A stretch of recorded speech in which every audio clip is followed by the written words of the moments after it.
Tuhan tetap setia sekarang, dulu sampai selama-lamanya. Kami percaya Tuhan, Kau hadir Tuhan di tengah-tengah kami Tuhan, di gereja maupun di dalam rumah masing-masing anak-anakmu Tuhan. Kami percaya Tuhan, mujizat terjadi Tuhan pada hari ini Bapak. Kesembuhan terjadi Tuhan, kelepasan terjadi Bapak. Terima kasih Bapak yang baik, terima kasih Tuhan. Kau urapi Tuhan ibadah kami Tuhan dari awal pertengahan sampai terakhir Tuhan. Biarlah Roh Kudus bekerja Tuhan, menaungi setiap hati dan pikiran kami Tuhan. Buat kami fokus Tuhan untuk beribadah Tuhan pada hari ini Bapak. Terima kasih Bapak, segala kau intimidasi iblis kami patahkan dalam nama Yesus. Biarlah Kau sakit Tuhan bekerja Tuhan pagi hari ini Tuhan. Lihat dan pikiran kami Bapak. Terima kasih Bapak yang baik, terima kasih Yesus. Kami siap Tuhan untuk buka ibadah kami Tuhan hanya dalam satu nama yang berkuasa, nama Tuhan Yesus yang ajaib dan berkuasa Bapa. Terima kasih Bapak yang baik. Haleluya. Bersama-sama kita katakan amin.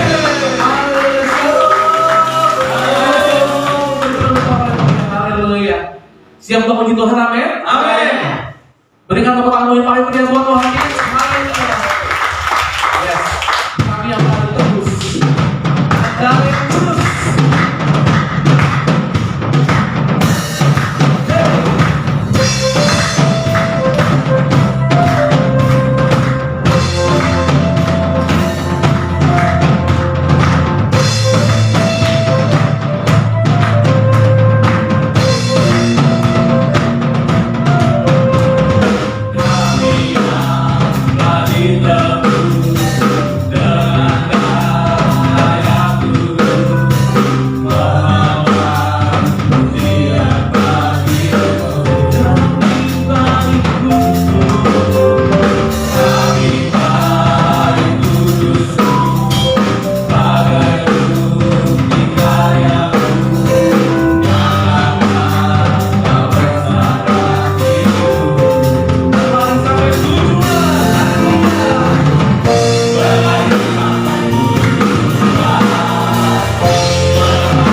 Haleluya. Bapak Ibu Saudara bilang sama kanan kirimu, jangan khawatir akan apapun juga.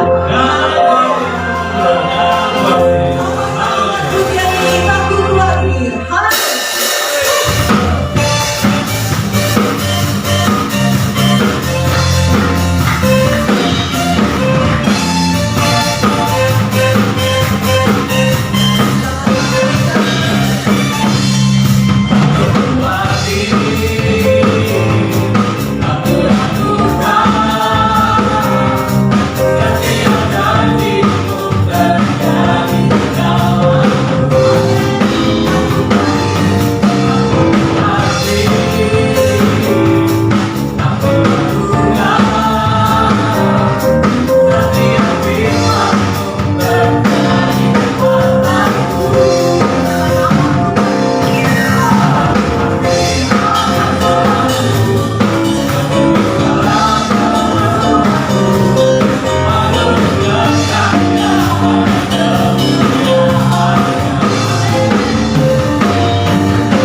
Kita akan bersorak berkata kepada Tuhan, dengan Tuhan kami akan berjalan dari kemuliaan sampai kemuliaan. Haleluya.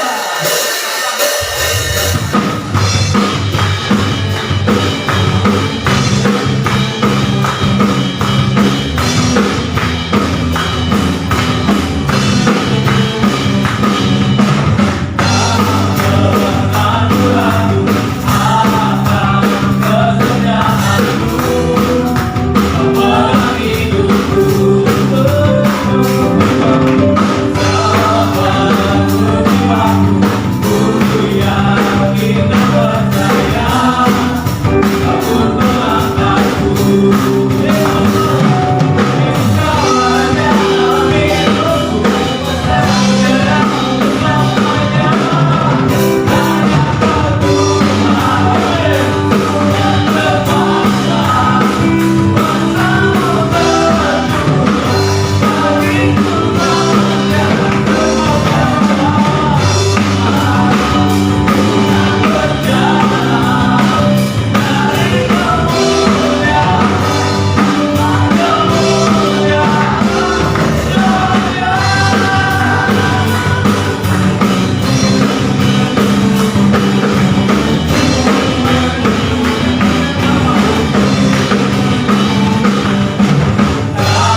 dipersilakan untuk duduk. Baik jemaat Tuhan, kita akan persiapkan hati dan kehidupan kita untuk mendengarkan firman Tuhan. Dalam setiap kita membuka hati dan kehidupan kita untuk menerima firman Tuhan. Terima kasih Tuhan, kami bersyukur Tuhan. Jika kami sudah bersorak-sorai memuliakan nama-Mu Bapa. Dan sebentar kami mau membuka hati dan kehidupan kami untuk mendengarkan firman Tuhan. Terima kasih Tuhan.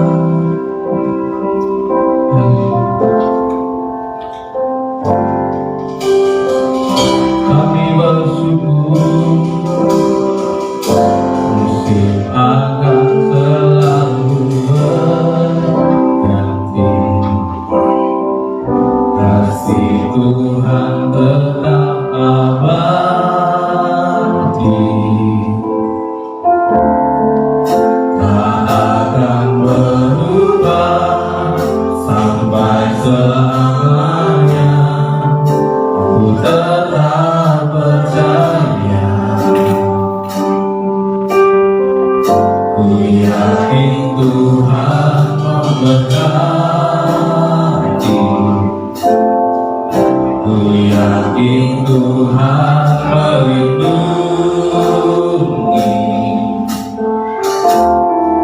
Burung di udara Tuhan pelihara, karena kasih-Nya. Tuhan selalu menolongku, selalu menjagaku. Sehelai rambutku tak akan terjatuh tanpa seizin-Mu. Tuhan selalu menolongku, selalu menjagaku. Dia mengenyangkanku dan peliharaku seumur hidupku. Kalau kita jadi manusia dan selalu berganti Tuhan, Tuhan tetap abadi, tak akan berubah sampai selamanya. Ku tetap percaya, ku yakin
berubah sampai selama-lamanya. Dan kalau burung di udara saja yang tidak menabur menuai dan mengumpulkan bekal dalam lumbung, dipelihara oleh Tuhan, Bapak Ibu Saudara. Apalagi kita yang diciptakan menurut gambar dan rupa Allah. Firman-Mu berkata bahwa sehelai rambut kita pun tidak akan jatuh tanpa seizin Tuhan. Dan Dia akan mengenyangkanmu seumur hidupmu. Akhirnya berikanlah hati kami seorang murid yang mau dididik dengan firman-Mu. Kalau firman Tuhan mau mengajar kami, biarlah kami menyampaikan dengan sukacita. Kalau firman ini menyatakan kesalahan kami, biarlah kami bawa sadar.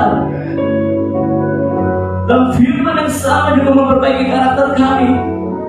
Dan akhirnya kami dididik dalam kebenaran firman-Mu. Terima kasih Bapak Saudara, kami siap mendengar firman Tuhan. Mari Tuhan berfirman pada kami. Di dalam nama Tuhan Yesus bersama kita katakan amin. Terima kasih untuk tim Presiden and Worship GBI Pulau-Pan. Luar biasa. Luar biasa. Shalom Bapak Ibu Saudara yang terkasih dalam nama Tuhan Yesus Kristus. Baik yang mengikuti secara online, yang berada di rumah, maupun kita yang ibadah secara onsite, yang berada di dalam gereja. Pagi ini saya akan menyampaikan perkataan firman Tuhan yang berjudul bebas dari kekhawatiran. No worries. Langsung saja kita akan buka firman Tuhan dalam Matius 6 ayat 25 sampai 30. Matius 6 ayat 25 sampai 30. Kita akan belajar satu hal mengenai hal kekhawatiran.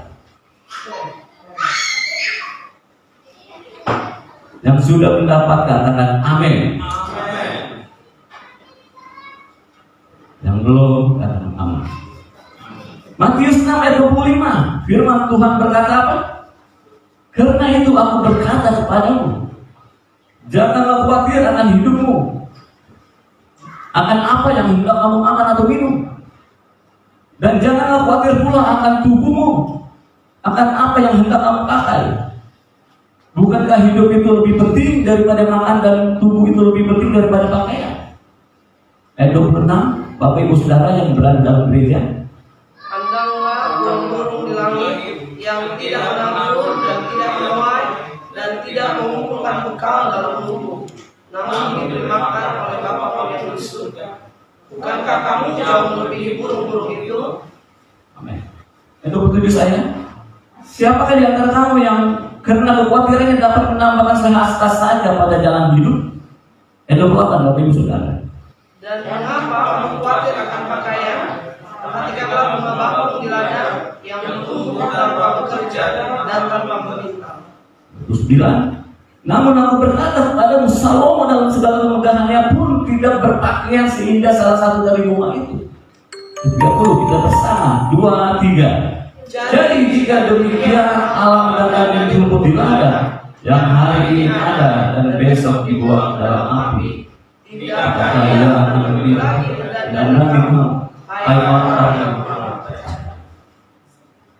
pada hari-hari ini banyak orang hidup dalam kekhawatiran, Bapak Ibu Saudara. Kekhawatiran bagaikan wabah yang melanda seluruh umat manusia. Banyak orang khawatir tentang kesehatannya, khawatir tentang pekerjaannya, khawatir tentang kehidupannya.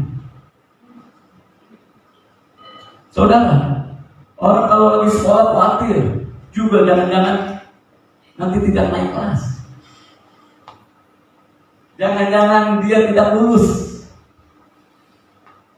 Kalau sudah lulus khawatir jangan-jangan nggak diterima di perguruan tinggi. Kalau sudah diterima dan lulus di perguruan tinggi masih khawatir juga. Jangan-jangan tidak diterima di pekerjaan. Kalau sudah bekerja khawatir lagi, Bapak Ibu Saudara. Jangan-jangan nggak punya jodoh. Kalau sudah punya jodoh khawatir lagi, jangan-jangan nggak punya anak nanti. Kalau sudah punya anak khawatir lagi, jangan-jangan nggak bisa membiayai kehidupan anak-anaknya. Wah, Manusia hidup selalu diwarnai oleh kekhawatiran. Dalam bahasa Ibrani kata khawatir berasal dari Mary now, yang artinya pemikiran yang ditarik dari kedua arah yang berlawanan. Satu arah menarik pada iman,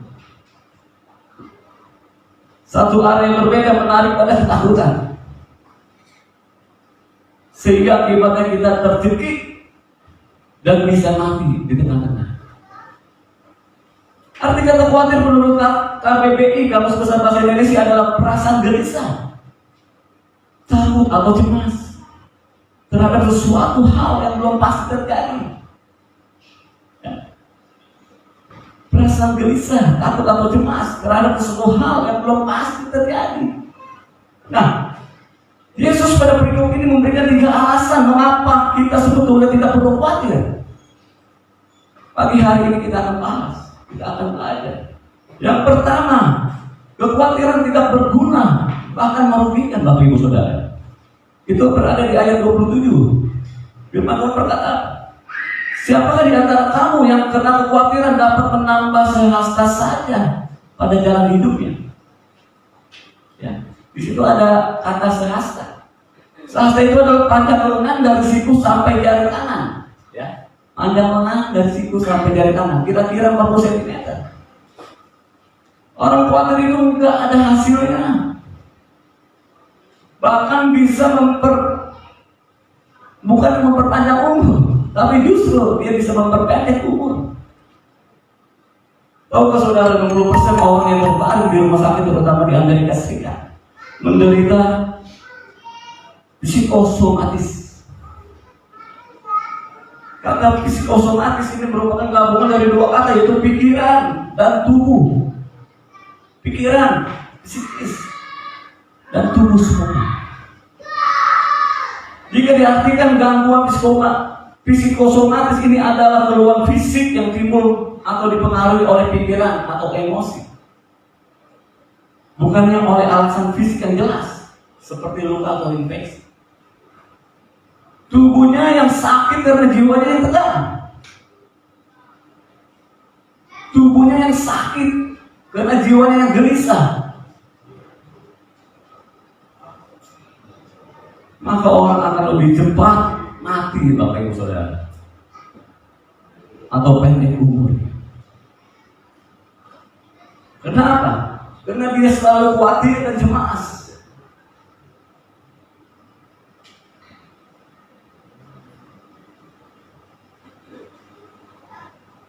Khawatir dan cemas. Khawatir, cemas, dan gelisah. Orang yang khawatir, takut, gelisah bisa sakit mah, Bapak Ibu Saudara. Bisa juga sakit jantung, darah tinggi. Saudara, karena kekhawatiran itu bisa menggerogoti jiwa bahkan tubuh manusia. Kekhawatiran sama sekali tidak berguna. Tahukah saudara, orang yang optimis punya potensi hidup lebih panjang dibandingkan orang yang pesimis. Saya ulangi, orang yang optimis punya potensi hidup lebih panjang dibandingkan orang yang pesimis. Orang yang suka tertawa, tersenyum itu lebih sehat daripada orang yang suka cemberut. Karena Amsal 17 ayat 22 berkata, hati yang gembira adalah obat yang manjur. Amin. Tetapi semangat yang patah mengeringkan tulang. Hati yang gembira adalah obat. Kapan gitu hati yang gembira jadi obat? Ketika gembiranya sungguh-sungguh muncul, Bapak Ibu Saudara.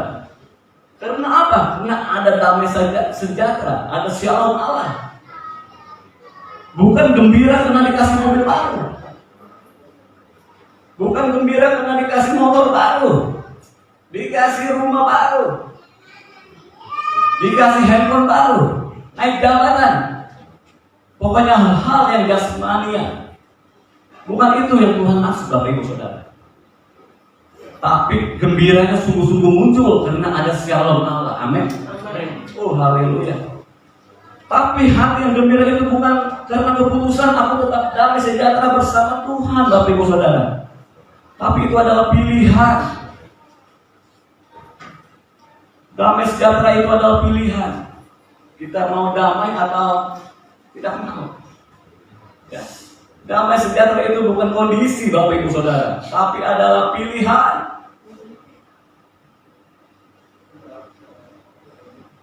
Ya. Ketika ada damai sejahtera, di situ akan muncul yang namanya hormon interferon. Pertama, tubuh bekerja lewat hormon endorfin. Endorfin diproduksi oleh sistem syaraf pusat dan kelenjar pituitari pada saat manusia merasa bahagia dan mendapat istirahat yang cukup. Itu akan keluar yang namanya hormon endorfin.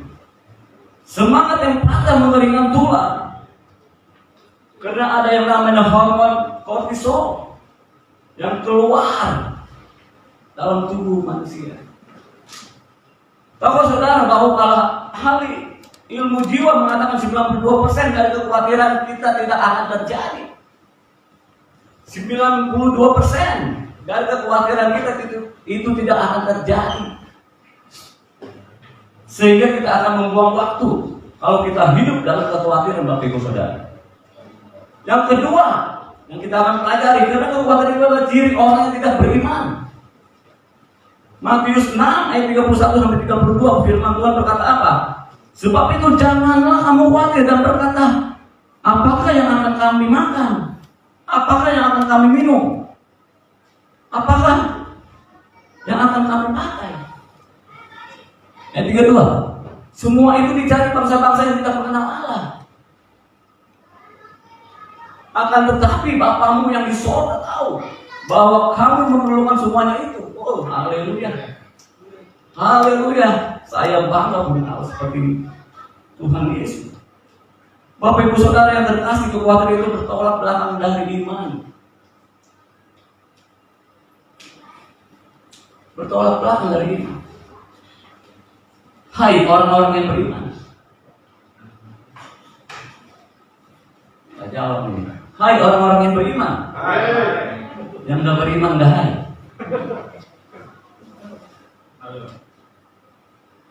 Ciri orang tidak beriman itu adalah khawatir.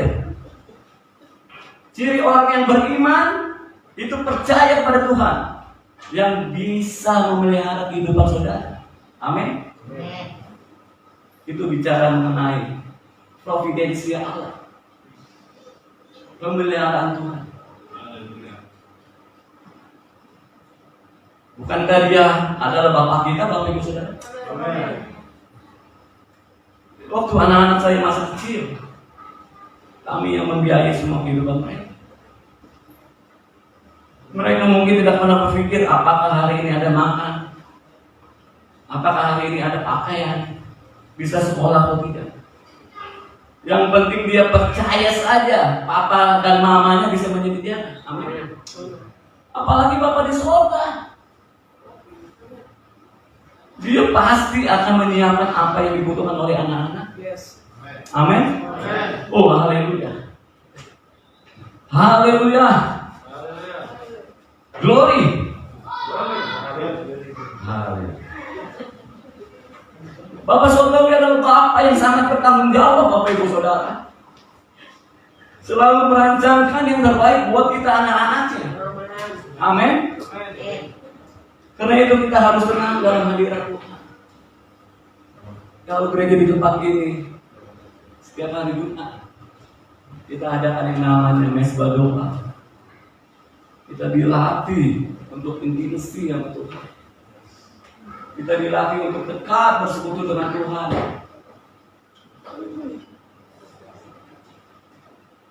Kita dilatih untuk mencari hadirat Tuhan. Oh, haleluya. Makanya saya bilang ikut Tuhan itu deg-degan, tapi asik, Bapak Ibu Saudara. Seperti naik roller coaster. Yes? Oh, gambarnya dimunculkan ini. Jadi ikutin saya. Kalau enggak Bang Lesman nggak mengerti. Ya? Makanya saya bilang ikut Tuhan itu deg-degan, tapi asik. Ya, seperti naik roller coaster.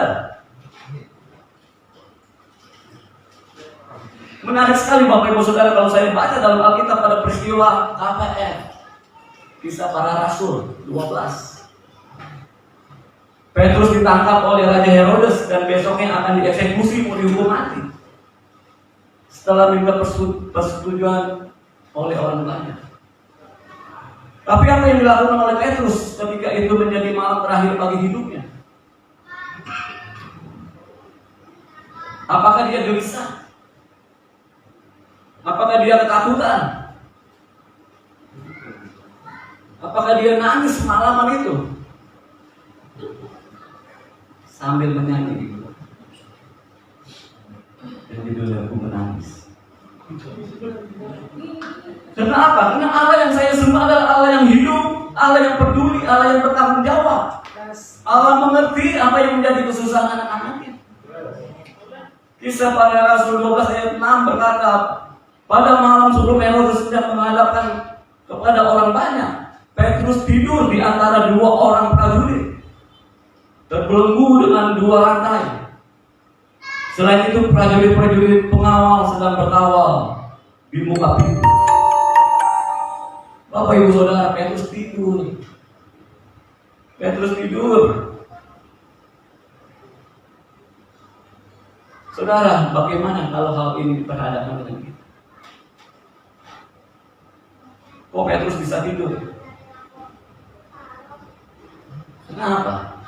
Karena dia percaya hidup mati ada di tangan Tuhan. Amin. 1 Petrus 5 ayat 7 firman Tuhan berkata, serahkanlah segala kekhawatiranmu padanya, sebab Ia yang memelihara kamu. Roma 8 ayat 32, Ia yang tidak menyayangkan anaknya sendiri, tetapi yang menyerahkannya bagi kita semua. Bagaimanakah mungkin Ia tidak mengaruniakan segala sesuatu pada kita bersama-sama dengan Dia? Artinya apa Bapak Ibu Saudara?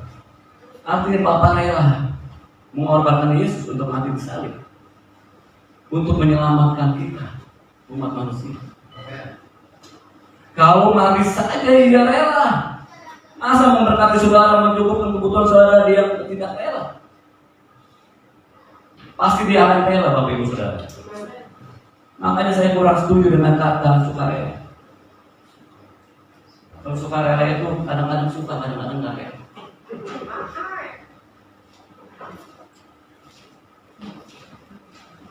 Lalu sebentar kita akan juga menerima sakramen perjamuan. Lewat tubuh dan darah Yesus kita sudah dipersatukan dalam persekutuan yang indah. Ayat 26 Tuhan Yesus memberikan perbandingan, lihat Bapak Ibu Saudara. Di Matius 6 ayat 26. Tuhan Yesus memberi perbandingan lagi. Ayat 26 firman Tuhan dalam Matius 6 berkata apa? Pandanglah burung-burung di langit yang tidak menabur dan tidak menuai dan tidak mengumpulkan bekal dalam rumah, namun diberi makan oleh Bapamu yang di sorga. Bukankah kamu jauh melebihi burung-burung itu? Amin. Kita kan bukan burung Bapak Ibu Saudara. Kita manusia yang berharga daripada burung itu. Pernah nggak lihat burung stres Bapak Ibu Saudara? Pernah nggak lihat burung khawatir? Nggak bisa dikasih makan sama yang punya. Pernah ya? Nggak ada burung yang stres Bapak Ibu Saudara. Kenapa Bapak Ibu Saudara stres? Di ayat 29-30 firman Tuhan berkata apa? Diberi perbandingan lagi tentang bunga di ladang yang indah, mekar, tidak disarani. Tapi besok lagi Bapak Ibu Saudara diberi perbandingan tentang bunga di ladang indah, mekar, tapi besok dia lagi. Padahal Salomo dalam kemegahannya tidak menggunakan pakaian yang seindah bunga itu. Yang hari ini mekar, besok bisa hancur. Yang pasti kita melebihi bunga itu dan pasti dipelihara oleh Tuhan. Amin. Saudara ingat, kita ini adalah biji mata Tuhan. Tuhan pasti akan memproteksi kita. Kalau tadi pujian yang sudah kita naikkan berkata apa? Sehelai rambut di atas kepala kita tidak akan jatuh tanpa seizin Tuhan. Oh, haleluya. Nah, karena hidup ini berharga, jangan gunakan hidup untuk hal-hal yang sifatnya duniawi, Bapak Ibu Saudara. Tapi mari kita hidup untuk Tuhan. Kenapa? Karena ada kehidupan kekal yang Tuhan akan berikan. Hidup untuk menjadi berkat bagi sesama. Itulah kehidupan yang luhur, agung dan mulia. Tuhan akan mencukupkan segala kebutuhan kita. Nah, karena itu bagaimana kita bisa mengalahkan kekhawatiran? Ada dua hal dijelaskan pada perikop itu. Yang pertama, hiduplah pada hari ini. Itu dalam Matius 6 ayat 34. Sebab itu janganlah kamu khawatir akan hari besok. Karena hari besok mempunyai kesusahannya sendiri. Kesusahan sehari cukuplah sehari.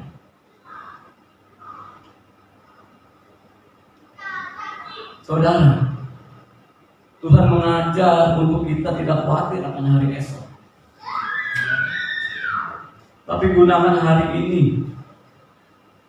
Berapa banyak orang gelisah, tidak bahagia karena dihantui kegagalan masa lalu dan kekhawatiran untuk hal yang akan datang. Padahal seharusnya kita menggunakan hari ini dengan bijaksana.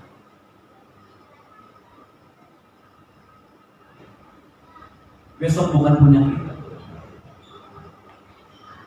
Anugerah yang Tuhan berikan kepada kita adalah today. Anugerah yang Tuhan berikan kepada kita adalah hari ini. Gunakan hari ini. Yang penting hari ini. Urus hari ini. Kerjakan sesuatu yang berarti pada hari ini. Amin. Ibrani 4 ayat 7 berkata, sebab itu ia menetapkan pula suatu hari, yaitu hari ini. Ketika ia setelah selesai lama berfirman dengan perantara Daud, seperti dikatakan di atas, pada hari ini, jika kamu mendengar suaranya, jangan keraskan hatimu. Ada satu ungkapan berkata, don't put off till tomorrow what you can do today. Yang artinya, sekali udara tetap udara. Don't put off till tomorrow what you can do today. Yang artinya apa? Jangan tunda sampai besok apa yang bisa kamu lakukan hari ini. Yang mengerti katakan haleluya. Haleluya. Kenapa Bapak Ibu Saudara? Karena jalan yang bernama besok akan membawa saudara ke sebuah kota yang bernama tidak pernah. Saya ulangi. Karena jalan yang bernama besok akan membawa saudara ke sebuah kota yang bernama tidak pernah. Jadi jangan suka menunda-nunda Bapak Ibu Saudara. Kalau saudara ingin mengasihi Tuhan dengan sesama hari ini, kalau saudara ingin bertobat, jangan bilang besok, tapi hari ini, today. Tepat kalau sekarang minggu pertama di awal bulan Agustus, kalau saudara ingin kasih diakonia, tepat hari ini. Kalau saudara ingin kasih persembahan, tepat hari ini. Saudara mau kasih perpuluhan, tepat hari ini. Awal bulan ya, Bapak Bendahara. Jangan tunggu-tunggu besok. Hari ini Bapak Ibu Saudara. Yang saya pelajari prinsip perpuluhan adalah bahwa orang yang setia mengembalikan perpuluhan pasti akan diberkati. Karena Tuhan membuat komitmen yang jelas. Ujilah aku loh. Kita kan tahu bahwa Tuhan itu sumber berkat, tapi Tuhan berani berkata, ujilah aku. Jika aku tidak membukakan tiang-tiang langit. Wah, luar biasa. Urusan persembahan, perpuluhan dan buah sulung itu bukan untuk supaya Tuhan kaya, Bapak Ibu Saudara. Bukan supaya gereja kaya. Dan juga bukan supaya hamba-hamba Tuhan kaya. Tetapi itu supaya pekerjaan Tuhan dapat terus berjalan. Dan supaya hidupmu diberkati, Bapak Ibu Saudara. Bukan gembala yang diberkati. Masalah berkat adalah urusan personal.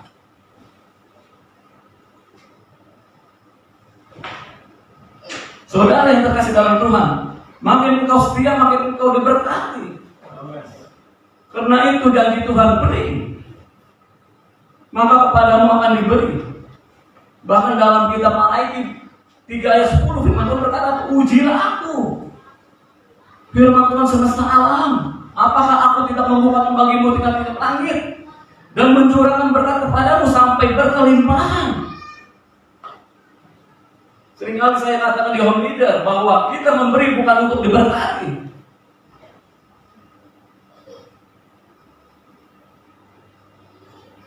Kita memberi bukan untuk diberkati. Tapi karena kita sudah diberkati, kita harus memberi. Amin. Berikan tepuk tangan yang meriah bagi Tuhan kita. Haleluya, dasar. Kita harus memberi untuk pekerjaan Tuhan. Itu bicara mengenai vertikal, arti dari sebuah salib. Dan kita juga harus memberi atau harus menolong bagi sesama. Itu bicara mengenai horizontal. Amin. Jadi ada warung Bapak Ibu Saudara, dia pasang terang gede-gede yang bertulisan hari ini bayar, besok gratis. Ada orang mau beli, wah hari ini bayar, besok gratis. Ya sudah, besok aja. Lalu hari besoknya dia datang, lalu dia makan, dia minum. Setelah selesai, langsung dia mau keluar. Hei, langsung ditagih sama yang punya warung Bapak Ibu. Lalu dia bilang, loh, saya kemarin lihat hari ini bayar, besok gratis katanya. Makanya saya datang besok.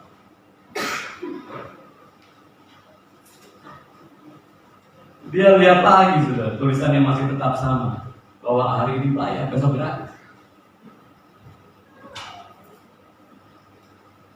Artinya apa? Hari itu ya orang itu harus bayar.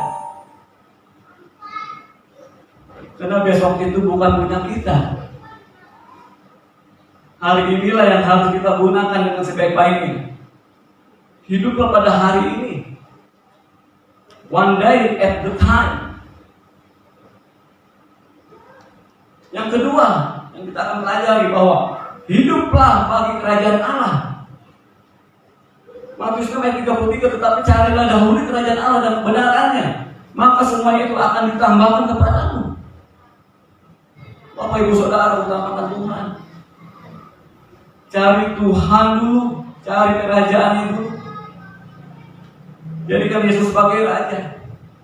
Hidup dalam kebenaran.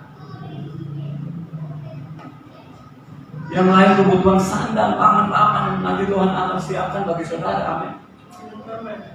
Yang tidak amin, tidak disiapkan. Yang amin cuma Bu Gembala saja. Yang di rumah juga harus berkata amin. Amin. Kalau bisa ketik di kolom komen. Amin. Amin. Amin. Senada dengan itu, Kolose 3 ayat 1-2. Yang pertama, karena itu, kalau kamu dibangkitkan bersama dengan Kristus, carilah perkara yang di atas, di mana Kristus ada, duduk di sebelah kanan Allah Bapa. Ayat yang kedua, pikirkanlah perkara yang di atas, bukan yang di bumi. Saudaraku, di hari yang sukat ini pikirkan pekerjaan Tuhan. Dan Tuhan akan memikirkan pekerjaanmu. Amin. Pikirkanlah rumah Tuhan, dan Tuhan akan memikirkan rumah tangga saudara. Amin. Hidup bagi Tuhan, utamakan Dia. Kalau saudara melayani Tuhan, mengutamakan Tuhan, malah tidak pernah berhutang. Amin. Saudara, ingat, Simon Petrus menangkap ikan gatal sepanjang malam, Bapak Ibu Saudara. Tidak mendapatkan apa-apa. Hei, lagi kondisi seperti ini, Yesus datang minjam perahu. Tujuannya apa? Supaya dia bisa mengajar orang banyak. Karena Simon punya hati mengutamakan Tuhan, maka dia bilang, silakan Tuhan, engkau pakai.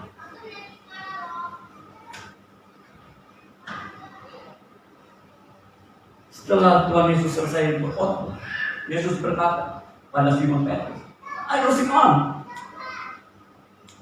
tolakkan perahumu ke tempat yang dalam dan tebarkan jala untuk mendapatkan ikan. Dan waktu dia melakukan itu, ikan yang sangat banyak dia bisa tangkap, Bapak Ibu Saudara. Bahkan dia mesti minta tolong pada teman nelayannya untuk berbagi, karena ikannya sudah banyak dalam perahu. Dia minta tolong pada teman-teman nelayannya untuk berbagi. Kalau enggak apa, Bapak Ibu Saudara, perahunya akan tenggelam. Ini berkat yang melimpah, Bapak Ibu Saudara. Saudaraku yang Tuhan berikan, kalau apa? Kalau kita mengutamakan Tuhan lebih dari segalanya. Amin. Jangan engkau berkata mengasihi Yesus, tapi engkau tidak mengutamakan pekerjaan Tuhan.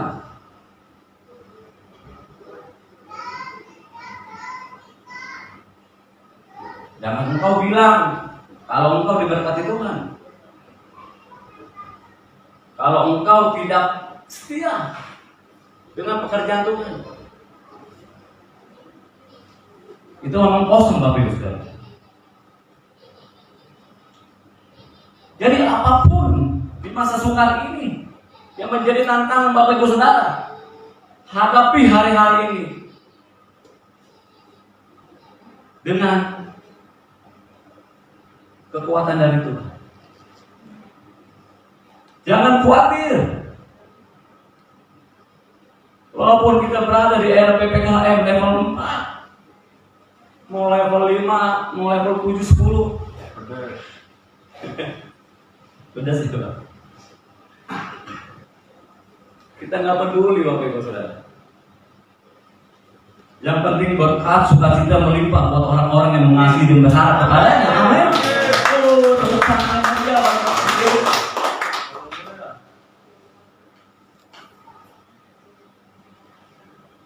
Saya akan akhiri khotbah saya pada saat hari ini. Berbicara mengenai PPKM. Itu adalah singkatan dari pemberlakuan pembatasan kegiatan masyarakat. Kita berdoa kalau minggu depan kita akan bebas dan masuk dalam PPKM 3, sehingga kita bisa beribadah kembali tatap muka. PPKM darurat, tetapi karena orang punya mindset yang negatif dan pikiran yang aneh-aneh, sehingga orang bikin plesetan, Bapak Ibu Saudara. PPKM itu dia buat pandai-pandai membuka. Ada lagi pedagang berkata, para pedagang kembali menangis. PPKM. Ada lagi yang berkata peraturan persulit kehidupan masyarakat. Wah, luar biasa.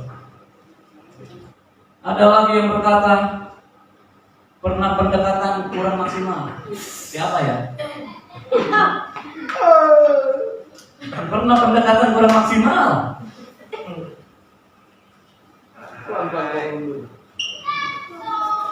Dan yang lebih parahnya, PPKM adalah Pelan-pelan kau cari mundur. Amin, haleluya. Kita berikan tepuk tangan yang meriah. Amin. Kita berdoa Bapak Ibu Saudara, kita bangkit berdiri. Luar biasa. Kita berdoa Bapak Ibu Saudara. Kalimat yang menakutkan sesuatu di dalam hati ada sebanyak 375. Sama jumlahnya dengan hari dalam setahun.